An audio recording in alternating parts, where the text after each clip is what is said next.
పక్షుల గ్రామంలో అది జనవరి మాసం. చలి పులిలా పంజా విసురుతోంది. ఉష్ణోగ్రత పడిపోవడంతో జనం గజగజ వణుకుతున్నారు. ఇలాంటి సమయంలో అందరికీ వేడివేడిగా కారంగా ఏదైనా తినాలనిపిస్తుంది కదా. సరిగ్గా ఇదే పాయింట్ని క్యాష్ చేసుకోవాలని మన చిచ్చుకాకి డిసైడ్ అయింది. ఉదయం 10 గంటలు. చిచ్చుకాకి ఇంటి ముందు ఎండలో కూర్చొని ఆలోచిస్తుంది. పక్కన చిన్నుకాకి స్వెటర్ వేసుకుని వణుకుతున్నాడు. చిన్న, ఈ చలికాలం చూస్తుంటే మన బ్యూటీ పార్లర్ బిజినెస్ నడిచేలా లేదు. జనం చలికి భయపడి ఫేషియల్స్ కి రావట్లేదు. ఏదైనా కొత్త వ్యాపారం మొదలు పెట్టాలి. అది కూడా ఈ సీజన్ కి తగ్గట్టుండాలి.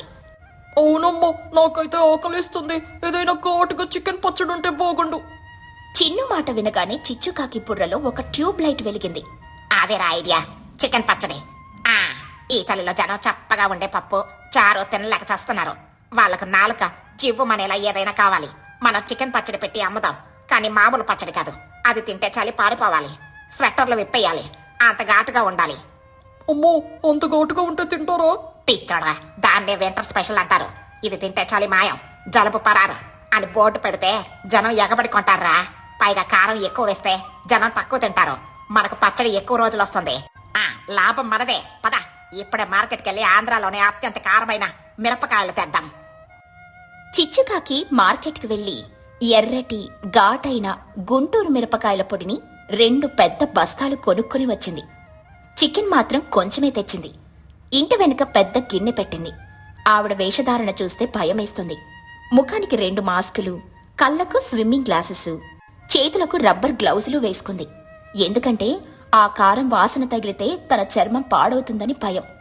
చిచ్చుకాకి గరిటె తిప్పుతూ, ముందుగా నూనె పోద్దాం. ఇప్పుడు చికెన్ ముక్కలు. చిన్న గిన్నెడు ముక్కలు వేసింది. ఇప్పుడు అసలైన సరుకు అగ్ని పర్వతం.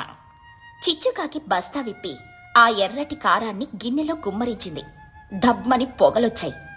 పక్కనున్న చిన్నుకాకి ఆ వాసన తగిలి తుమ్ములు మొదలయ్యాయి. అమ్మా, ఇదేంటి బాంబుల ఫ్యాక్టరీలో ఉంది. కారం మరీ ఎక్కువైందనుకుంటా. ముక్కలే కనిపించట్లేదు, అంత ఎర్రగా ఉంది. నార్మయ్యరా, మొక్కలు ముఖ్యం కాదు, గ్రేవీ ముఖ్యం. ఇది పచ్చడి కాదురా, లిక్విడ్ హీటర్. ఇది తింటే పొట్టలో హీటర్ ఆన్ చేసినట్లే ఉండాలి. ఇంకొంచెం మసాలా దట్టించు. చిచ్చుకాకి ఉప్పు కూడా సరిగ్గా వేయకుండా కేవలం కారం, నూనె, మసాలాలతో నింపేసింది. దానికి చిచ్చు ఫైర్ బ్రాండ్ స్పెషల్ చికెన్ పచ్చడి అని లేబుల్ కూడా అంటించింది. చిన్న, టేస్ట్ చూడా. వద్దమ్మా, నా ప్రాణం మీద నాకు ఆశ ఉంది. కస్టమర్లు చెప్తారులే. ఇక మరుసటి రోజు ఉదయం ఊరి సెంటర్లో రచ్చబండ దగ్గర చిచ్చుకాకి ఒక స్టాల్ పెట్టింది. ఎర్రటి సీసాలు వరుసగా పెట్టున్నాయి. తుని, చోటు, లూసీ, మహి, బన్ను అందరూ అక్కడికొచ్చారు. చిచ్చుకాకి మైక్లో అరుస్తూ, రండి బాబు రండి. చలికి వణకుతున్నారా? దుప్పట్లు మిమ్మల్ని కాపాడలేకపోతున్నాయా? అయితే మీకోసమే మా ఈ చిచ్చు ఫైర్ బ్రాండ్ పచ్చడి. ఇది ఒక్క ముద్ద తింటే చాలు, చలి మీ దరిదాపుల్లోకి కూడా రాదు. మీలో ఉన్న అగ్నిని నిద్రలేపుతుంది. కేవలం 500 రూపాయలే. బన్ను చిలుక ముక్కు ఆడిస్తూ వచ్చి డబ్బా వైపు అనుమానంగా చూస్తూ, అంటే ఈ డబ్బా మీద డేంజర్ సింబల్ ఎందుకు వేయలేదు?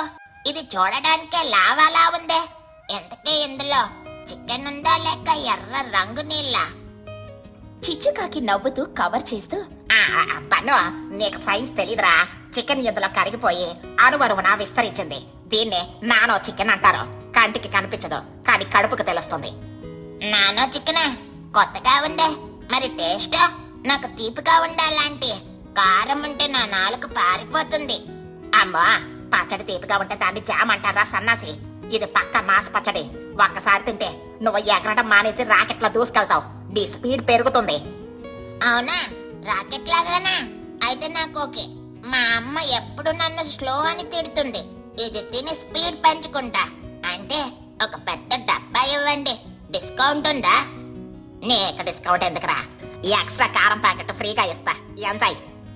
బన్ను డబ్బా తీసుకున్నాడు. చోటు, తుని, మహి కూడా ఒక్కో డబ్బా కొనుక్కున్నారు. చిచ్చుకాకి క్యాష్ బ్యాగ్స్ నిండిపోయింది. బన్ను నోట్లో ఆ పచ్చడి పడగానే మొదటి 2 సెకండ్లు ఏమీ అనిపించలేదు. ఇక 3వ సెకండ్ బన్ను కళ్ళు బయటకొచ్చాయి. ముఖం ఎర్రగా కందిపోయింది. చెవుల్లో నుండి పొగలు రావడం మొదలైంది. బన్ను చిలుక అరవలేక గొంతు పట్టుకొని, ఏమైందిరా పన్నుగా? అద్భుతంగా ఉందా? మాటలు రావట్లేదా? బన్ను చిలుక సడన్ గా గట్టిగా అరుస్తూ, అమ్మా మంట మంట నా నోట్లో అగ్ని పర్వతం పేలింది, కాపాడండి, వాటర్ ట్యాంకర్ పిలవండి, ఫైర్ ఇంజన. బన్ను అక్కడి నుండి రాకెట్ లాగా దూసుకెళ్లాడు. ఎదురుగా ఉన్న స్వీట్ షాప్ లోకి దూకాడు. షాప్ లో ఉన్న లడ్డూలు, జిలేబీలు, మైసూర్ పాక్ అన్ని నోట్లో కుక్కుకుంటున్నాడు. అయినా మంట తగ్గట్లేదు. ఇంకా స్వీట్స్ కావాలి, పంచదార డబ్బా కావాలి, నా నాలుగు కాలి బూడిదైపోయింది. చిచ్చు అంటే నువ్వు పచ్చడమ్మేవా లేక యాసిడ్ అమ్మేవా? చిచ్చుకాకి నవ్వుతూ, చెప్తాను కదరా పండుగ, ఇది ఫైర్ బ్రాండ్ అని. చలి తగ్గిందా లేదా చెప్పు. చలి తగ్గడం కాదు, నా ఆయుష్ తగ్గిపోయింది, నీకు దండం. ఆ రాత్రి పచ్చడి కొన్న ప్రతి ఇంట్లోనూ ఒకే దృశ్యం. మహిగ్రద్ద ఇల్లు. మహిగ్రద్ద ఆశగా ఒక ముద్ద తిన్నది. వెంటనే ఆమె కళ్ళద్దాల మీద ఆవిరి కమ్మేసింది. ఆమె ముక్కు ఎర్రగా మారిపోయింది. అమ్మో, ఇది పచ్చడి కాదు, బాంబు! నా కళ్ళలో నుండి నీళ్లు కాదు, నిప్పులొస్తున్నాయి. లూసీ, త్వరగా తేనె తీసుకురా. లూసీ పౌరం ఇల్లు. లూసీ చపాతీలో పచ్చడి నంజుకుంది. తినగానే ఆమెకు విపరీతమైన ఎక్కిళ్ళొచ్చాయి. ఆ ఎక్కిళ్ళ దాటికి ఆమె గాలిలో వెనక్కి ఎగిరి గోడకు తగిలింది. అమ్మో, చిచ్చు నన్ను చంపేసింది, నాకు ఊపిరాడట్లేదు. చోటు చిలుక ఇల్లు. బన్ను అప్పటికే స్వీట్స్ తిని పడుకున్నాడు. చోటు చిలుక తెలియక పచ్చడిని వేడన్నంలో కలుపుకుని మరీ తిన్నది. అంతే, ఆమె నోట్లో మంట పుట్టి పెరట్లో ఉన్న చన్నీళ్ల బావి దగ్గరకు పరిగెత్తింది. బకెట్తో నీళ్లు తోడుకుని తల మీద పోసుకుంది. ఒరే బన్ను, నువ్వు చెప్పింది నిజమేరా? ఆ చిచ్చు గాడిద మనకు సున్నం పెట్టింది, కాదు కారం పెట్టింది. ఇక మరుసటి రోజు ఉదయం ఊరి జనమంతా చిచ్చుకాకి ఇంటి ముందు గుమికూడారు. అందరి పెదాలు వాచిపోయి ఎర్రగా ఉన్నాయి. బన్ను చేతిలో ఒక పెద్ద పంచదార డబ్బా పట్టుకొనున్నాడు. చిచ్చుకాకి తలుపు తీసి అమాయకంగా, ఏంటి ఫ్రెండ్స్, పొద్దున్నే వచ్చారా? పచ్చడి అయిపోయిందా? మళ్ళీ కావాలా? టుని పిచ్చుక కోపంతో, కావాలా? ఇంకోసారి పచ్చడన్నావంటే నిన్ను ఈ కారంలో ముంచేస్తాం. ఏమే చిచ్చు, మనుషులు తినేదా అది? అందులో కారం తప్ప ఇంకేమైనా ఉందా? మా అందరి నోళ్లు కాలిపోయాయి. నా కొడుకు పన్నుగాడు నిన్నటి నుండి మాట పడిపోయి సైగలు చేస్తున్నాడు. వాడి వైద్యానికి అయ్యే ఖర్చు నువ్వే ఇవ్వాలి. నాకు అల్సర్ వచ్చేలా ఉంది చిచ్చు, ఇదే వ్యాపారం. చిచ్చుకాకి తడబడుతూ, అయ్యో, మీరు తప్పుగా అర్థం చేసుకున్నారు. అది ఆయుర్వేద పచ్చడి. కారం ఎక్కువ ఉంటేనే బ్యాక్టీరియా చస్తుంది. మీరంతా వీక్ గా ఉన్నారు, అందుకే తట్టుకోలేకపోయారు. బన్ను చిలుక సైగ చేస్తూ, నేను వీక్ కాదు, నీ పచ్చడి ఫేక్. అంటే మీ పచ్చడిలో చికెన్ ఎక్కడుంది? నేను పూతద్దం పెట్టి వెతుకున్నా, ఒక్క ముక్క దొరకలేదు. అంత తోలు ఎముకలే. అదేరా మ్యాజిక్, మొక్కలు కరిగిపోయి గ్రేవీలో కలిసిపోయాయి. దాన్ని ఇన్విజిబుల్ చికెన్ అంటారు. చాలే నీ కబుర్లు. నువ్వు చేసిన పచ్చడి ఎంత బాగుందో నువ్వే తిని చూపించు, అప్పుడు నమ్ముతాం. అందరూ కూడా, అవును, చిచ్చు తినాలి. చిచ్చుకాకి భయపడిపోయి, నేనా? వదిలే, నేను ఈరోజు ఉపవాసం, శనివారం కదా. ఈరోజు ఆదివారం చిచ్చు, అబద్ధాలాడుకు. తింటావా లేక మేం తినిపించాలా? బన్ను చిలుక బలవంతంగా ఒక స్పూన్ పచ్చడిని చిచ్చుకాకి నోట్లో పెట్టాడు. చిచ్చుకాకి మింగలేక ఉయ్యలేక ఇబ్బంది పడింది. కారం ఘాటు తగలగానే చిచ్చుకాకి గట్టిగా అరుస్తూ, అమ్మా, నా నోరు కాలిపోతుంది. మంచినీళ్ళు, తేనె, పంచదార. చిచ్చుకాకి పిచ్చిదానిలా గెంతులేస్తూ తన ఇంట్లోని ఫ్రిడ్జ్ దగ్గరికి పరిగెత్తింది. ఫ్రిడ్జ్ లో ఉన్న చల్లటి పాలు మొత్తం గటగటా తాగేసింది. బన్ను చిలుక నవ్వుతూ, చూసావా అంటే దేన్నే కర్మ అంటారు. నీ పచ్చడి రుచి నీకే చూపించాము.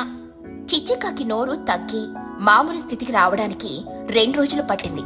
ఆ పచ్చడి డబ్బాలన్నీ తీసుకెళ్లి ఊరి చివర ఉన్న గొయ్యలో పాతేశారు. లేకపోతే భూమి కూడా కాలిపోయేదేమో. బాబాయ్, ఏ ఫుడ్ బిజినెస్ నా వల్ల కాదు. కస్టమర్లని చంపేలా ఉన్నాను. ఏదైనా సేఫ్ బిజినెస్ చేయాలి. అంటే మీరు ఐస్ క్రీమ్ బిజినెస్ పెట్టండి, కనీసం దాంతో ఎవరి నోరు కాలదు. జలుబు చేస్తే మందేసుకోవచ్చులే. అందరూ నవ్వుకున్నారు. అప్పట్నుండి చిచ్చుకాకి మిరపకాయ చిచ్చు అనే కొత్త పేరొచ్చింది. బన్నుగాడు మాత్రం ఎర్రటి రంగులో ఉన్న ఏ పదార్థం చూసినా భయపడి పారిపోవడం మొదలుపెట్టాడు. అది టొమాటో అయినా సరే. ఈ కథలోని నీతేంటంటే, అత్యాశకు పోయి నాణ్యత తగ్గిస్తే చివరకు ఆ కారం మన కళ్ళలోనే పడుతుంది. చలిలో పొద్దున్నే వంటలు. పక్షుల గ్రామంలో అది ఒక బిజీ వీకెండ్. చిచ్చుకాకి మరియు చోటు చిలుకలకు సిటీలో అర్జెంట్ పని పడింది. బ్యాంక్ పనులు, షాపింగ్ పనులు అంటూ ఒక 2 రోజులు ఊర్లో ఉండలేమని డిసైడ్ అయ్యారు. కాని సమస్య ఎక్కడొచ్చిందంటే, వాళ్ళ పిల్లలు చిన్ను మరియు బన్ను. వాళ్లను తీసుకెళ్తే పనవ్వదు, తీసుకెళ్లకపోతే ఇంట్లో ఉండరు.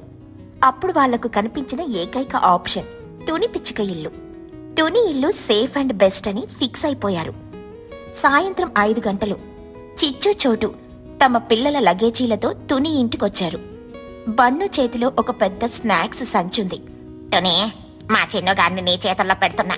వాడు చాలా డెలికేట్. రాత్రి పడుకునేటప్పుడు వాడికి ఏసీ ఉండాలి, కానీ చలి వేయకూడదు. ఫ్యాన్ ఉండాలి, కానీ గాలి రాకూడదు. అర్థమైందా?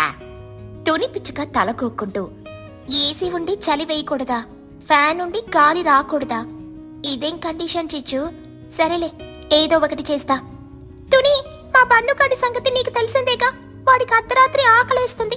అందుకే ఈ సంచి నిండా మురుకులు లడ్డూలు తెచ్చాను. వాడు అడిగినప్పుడు ఇవ్వు. మరీ ఎక్కువ అడిగితే నా పేరు చెప్పి భయపెట్టు. అమ్మా, భయపెట్టడం ఎందుకు? ఆ సంచి నా పక్కనే పెట్టేస్తే నేను మేనేజ్ చేసుకుంటాగా. మీరు నిశ్చింతంగా వెళ్ళండి. బుజ్జి ఉంది కదా, ముగ్గురు కలిసి ఆడుకుంటారు. చిచ్చు చోటు సిటీకి వెళ్లిపోయారు. బన్ను, చిన్ను, బుజ్జి ఆనందంగా గంతులేశారు. యాహో, నైట్ అవుట్. ఈ రాత్రి మనం నిద్రపోకూడదు. దయ్యం కథలు చెప్పుకుందాం. వద్దురా, నాకు భయం. మనం సినిమా పాటలు పాడుకుందాము. రాత్రి 11 గంటల వరకు అల్లరి చేసి అలసిపోయి ముగ్గురు తుని ఇంటి హాల్లో చాపలు వేసుకుని పడుకున్నారు. ఫ్యాన్ తిరుగుతోంది. హాయిగా నిద్ర పట్టింది. సరిగ్గా అర్ధరాత్రి 12 గంటలు టుప్మని శబ్దం వచ్చింది. ఫ్యాన్ ఆగిపోయింది. ఇల్లంతా చిమ్మ చీకటి. బుజ్జి పిచ్చుక నిద్రలో కదిలి, అమ్మా, ఫ్యాన్ ఆపేశావా? ఉక్కపోస్తోంది. తుని పిచ్చుక పక్క గదిలో నుండి, నేనాపలేదు బుజ్జి, కరెంటు పోయింది, పవర్ కట్, కాసేపట్లో వస్తుందిలే, పడుకోండి. కాని పవర్ రాలేదు. దానికి బదులుగా ఒక భయంకరమైన సైన్యం అక్కడికొచ్చింది. అది దోమల సైన్యం. బన్ను చిలుక నిద్రలో చెవి దగ్గర శబ్దం విని, ఏంటది? హెలికాప్టర్ ల్యాండ్ అవుతుందా? సౌండ్ వెరైటీగా ఉంది. అమ్మో, ఏదో కుట్టింది. నా బుగ్గ మీద కుట్టింది. నా అందమైన బుగ్గ. దోమలు ముగ్గురి మీద దాడి చేశాయి. అవి మామూలు దోమలు కాదు, కరాటీ నేర్చుకున్న దోమలు. బన్నుని ముక్కు మీద, చిన్నుని కాళ్ల మీద, బుజ్జిని చేతుల మీద కుట్టడం మొదలుపెట్టాయి. బన్ను చిలుక టపటపామని తనని తాను కొట్టుకుంటూ, ఒరే, ఇవి దోమలు కావురా, డ్రాకులాలో. నా రక్తం మొత్తం తాగేస్తున్నాయి. నాకు జ్యూస్ కావాలి. రక్తం రీఫిల్ చేసుకోవాలి. బుజ్జి, ఫ్యాన్ వెయ్యవే ప్లీజ్. కరెంట్ లీటర్ ముట్టుగా ఫ్యాన్ ఇల్లవ ఇష్టము. అమ్మా, అమ్మా, లే, మేము చూస్తున్నాము. పిల్లల అరుపులకు తుని పిచ్చుక నిద్ర లేచి వచ్చింది. ఏమైందిరా, ఎందుకు అరుస్తున్నారు? అంటే మీ ఇంట్లో దోమలు పార్టీ చేసుకుంటున్నాయి. మెనూలో మేమే ఉన్నాం. ఇక్కడ ఒక్క నిమిషం కూడా ఉండలేము. ఏదో ఒక దారి చూపించండి. అయ్యో, ఇన్వర్టర్ కూడా ఛార్జింగ్ లేదు. లోపల ఉక్కపోతగా ఉంటే దోమలు ఎక్కువగా కొడతాయి. ఒక పని చేద్దాం, బయట వరండాలో ఆ వేప చెట్టు కింద మంచాలు వేసుకుని పడుకోండి. బయట చల్లటి గాలి వస్తుంది, దోమలు కూడా ఉండవు. బయట అక్కడ దయ్యాలుంటాయేమో. దయ్యాలు లేవు, ఏమీ లేవు. నేను కూడా బయటే పడుకుంటా, పదండి. తుని పిల్లలు కలిసి 3 నులక మంచాలను ఇంటి బయట వేసుకున్నారు. దుప్పట్లు తెచ్చుకున్నారు. బయట వాతావరణం చాలా చల్లగా హాయిగా ఉంది. దోమల బాధ తగ్గింది. బన్ను చిలుక దుప్పటి ముసుగు తన్ని, అమ్మయ్య, దోమలు పోయాయి కానీ చలి పూలొచ్చింది. అంటే నాకు 2 దుప్పట్లు కావాలి. నాకు కూడా. నా ముక్కు గడ్డ కట్టి రాలిపోతుందేమో. ఎలాగోలా ముడుచుకుని దుప్పట్లలో దూరి ఒకరినొకరు తన్నుకుంటూ ఎట్టకేలకు నిద్రపోయారు. ఉదయం 5 గంటలు. కోడి ఇంకా కూయనే లేదు కాని తుని పిచ్చుక మాత్రం లేచింది. ఆమెకు పొద్దున్నే లేవడం అలవాటు. పిల్లలు పక్కనే మంచాల మీద గాఢ నిద్రలో గురకలు పెడుతూ పడుకున్నారు. తుని పిచ్చుక నిశ్శబ్దంగా నడుస్తూ, పాపం పిల్లలు, రాత్రి దోమల వల్ల నిద్రపోలేదు. ఇప్పుడు హాయిగా పడుకున్నారు. డిస్టర్బ్ చేయకూడదు. నేను ఈలోపు వంట చేసేస్తాను. పిల్లలు లేచేసరికి టిఫిన్ రెడీగా ఉండాలి. తుని పిచ్చుక ఇంటి ముందున్న ఖాళీ స్థలంలో ఉన్న మట్టిపోయి దగ్గరకు వెళ్ళింది. కట్టెల మోపు తెచ్చింది. కరకర కర్కర్ర అంటూ కట్టెలు విరిచే శబ్దం. బన్ను చిలుక నిద్రలో కదిలి, ఎవడ్రా వాడు? బిస్కెట్లు తింటున్నాడు, నాకు కూడా ఇవ్వు అని మళ్ళీ పడుకున్నాడు. ఇక తుని పొయ్యి వెలిగించింది. మంట బాగా రావడానికి ఒక గొట్టం తీసుకుని ఊదడం మొదలుపెట్టింది. చిన్నుకాకి నిద్రలో, అమ్మో, తుఫాను వస్తుంది. గాలి వస్తుంది, కిటికీలు మొయ్యండి అని దుప్పటి గట్టిగా లాక్కున్నాడు. తుని వంట స్టార్ట్ చేసింది. గిన్నెలు కడిగే శబ్దం, నీళ్లు పోసే శబ్దం వస్తుంది. పిల్లలు అటూ ఇటూ కదులుతున్నారు కాని నిద్ర మాత్రం లేవలేదు. వాళ్ళ నిద్ర అంత స్ట్రాంగ్. ఉదయం 5:30. తుని పిచ్చుక ఈరోజు పిల్లల కోసం స్పెషల్గా పప్పు టొమాటో వండాలని డిసైడ్ అయ్యింది. పప్పు తొందరగా ఉడకాలంటే కుక్కర్ పెట్టాలి కదా. ఈ కుక్కర్ పెడితే 10 నిమిషాల్లో అయిపోతుంది. పిల్లలు లేచేలోపు పని అయిపోతుంది. తుని కుక్కర్లో పప్పు నీళ్లు పోసి మూత పెట్టి విజిల్ పెట్టి పొయ్యి మీద పెట్టింది. మంట బాగా తగులుతుంది. కుక్కర్లో ప్రెషర్ బిల్డ్ అవుతుంది. కుక్కర్ ష్ అంటూ చిన్నగా శబ్దం మొదలైంది. బన్ను చిలుకకి ఆ శబ్దం కలలో ఏదో పాము బుసకొట్టినట్లు వినిపించింది. వాడు కంగారుగా కదిలాడు. కుక్క ష్ అంటూ శబ్దం పెరుగుతోంది. సరిగ్గా అప్పుడే మొదటి విజిల్ వచ్చింది. ధడారని పెద్ద శబ్దం వచ్చింది. చలికాలం నిశ్శబ్దంలో ఆ శబ్దం బాంబు పేలినట్లు వినిపించింది. పన్ను, చిన్ను, బుజ్జి ముగ్గురు ఒక్కసారిగా మంచాల మీద నుండి కింద పడ్డారు. బన్ను చిలుక గట్టిగా అరుస్తూ, అమ్మా, బాంబు బాంబు, ఉగ్రవాదులు వచ్చారు, రన్ రన్. నా లడ్డూలు సేఫ్నా? ఏంటి భూకంపమా? ఇల్లు కూలిపోతుందో? తుని ఆంటీ కాపాడండి. అరే, అది బాంబు కాదురా, కుక్కర్ విజిల్. మా అమ్మ పప్పు వండుతోంది. బన్ను చిలుక గుండె పట్టుకొని తుని వైపు ఆంటీ, మీరా? నా గుండె ఆగిపోయింది తెలుసా? పొద్దున్నే ఆ కుక్కర్ ఎందుకంటే మనిషిని చంపడానికా? అయ్యో సారీరా బన్ను, పప్పుడికాలి కదా. ఇంకొక విజిల్ వస్తే ఆపేస్తాను. పడుకోండి. పడుకోవడమా? బాంబు పేలాక ఎవడైనా పడుకుంటాడా? సరే, త్వరగా ఆపేయండి, నా కళ్ళల్లో నిద్ర ఉంది. పిల్లలు మళ్ళీ మంచాల మీదకెక్కి దుప్పటి కప్పుకొని కళ్ళు మూసుకున్నారు. హమ్మయ్య, ఆపేస్తుందిలే అని అనుకున్నారు. కాని తుని పిచ్చుక ఆలోచన వేరు. పప్పు మెత్తగా ఉడికితేనే బన్నుగాడికి నచ్చుతుంది. ఇంకో 4 విజిల్లు రానిద్దాం అని అనుకుంది. శబ్దం చేస్తుంది. బన్ను చిలుక కళ్ళు తెరిచి, మళ్ళీ స్టార్ట్ అయ్యింది. వద్దు వద్దు. కుక్క ధడారాని 2వ విజిల్ విసిరింది. చిన్నుకాకి చెవులు మూసుకొని, ఆంటీ ప్లీజ్ ఆంటీ, ఆ కుక్కర్ని తీసేయండి. నా చెవులు చిల్లులు పడుతున్నాయి. అది వంట గిన్నెలో లేదు, రైలు ఇంజన్లో ఉంది. అయిపోయిందిరా చిన్నుగా, ఇంకొక్కటే. కుక్కర్ అంటూ 3వ విజిల్ అంటూ 4వ విజిల్. బన్ను చిలుకకి చిర్రెత్తుకొచ్చింది. వాడు మంచం మీద నిలబడి డాన్స్ చేస్తూ అరుస్తున్నాడు. ఇంకా ఎన్నాళ్ళంటి? ఆ పప్పు ఉడకడం కాదు, స్మాష్ అయిపోతుంది. అది పప్పా లేక పేస్టా? ఆ విజిల్ శబ్దానికి మా ఊర్లో వాళ్ళు కూడా లేచుంటారు. నా నిద్ర సర్వనాశనం అయిపోతుంది. నేను పడుకోను. నేను నిరాహార దీక్ష చేస్తా. సరే సరే ఆపేస్తున్నా, అయిపోయింది. స్టవ్ ఆపేసింది తుని. పిల్లలు ముగ్గురు జుట్టు పీక్కుంటూ మంచాల మీద కూర్చున్నారు. కళ్ళు ఎర్రగా ఉన్నాయి. నిద్ర పట్టే ఛాన్స్ లేదు. ఇంకా నిద్ర రాదురా, లేవండి. టైం 6 అయింది. స్కూల్కి రెడీ అవ్వాలి. ఛీ, నా బ్యూటీ స్లిప్ పాడైపోయింది. ఇప్పుడు నా కళ్ళ కింద నల్లటి వలయాలు వస్తాయి. నేను స్కూల్కి వెళ్ళను. నేను కూడా వెళ్ళను. నేను అలిగాను, ఆ కుక్కర్ మీద అలిగాను.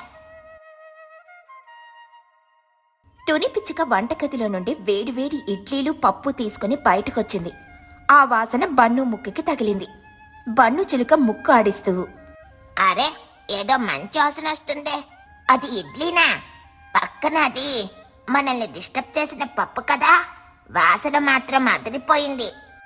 బన్ను, అలగడం తర్వాత ముందు వెళ్ళి స్నానం చెయ్యి. వేడివేడి ఇడ్లీ పప్పు నెయ్యి వేసి పెడతాను. తిని స్కూల్కి వెళ్ళండి. సాయంత్రం మీ అమ్మ వాళ్ళొస్తారు. బన్ను చిలుక ప్లేట్ వైపు చూసి, అంటే మీరు పప్పు ఎంత బాగా చేస్తారని తెలిస్తే ఇంకో 10 విజిల్లొచ్చినా భరించేవాడిని. బుజ్జి, చిన్న, పదండ్రా స్నానానికి, లేకపోతే ఇడ్లీ చల్లారిపోతుంది. చిన్ను, బన్ను, బుజ్జి బావి దగ్గరికెళ్ళి స్నానాలు చేశారు. అందరూ రెడీ అయ్యి ప్లేట్ల ముందు కూర్చున్నారు. తుని వడ్డించింది. బన్ను ఆ పప్పుని ఇడ్లీలో ముంచుకుని తింటున్నాడు. Wow, super. ఆ కుక్కరగాడు గట్టిగా అరిచినా టేస్ట్ మాత్రం బాగా ఇచ్చాడు.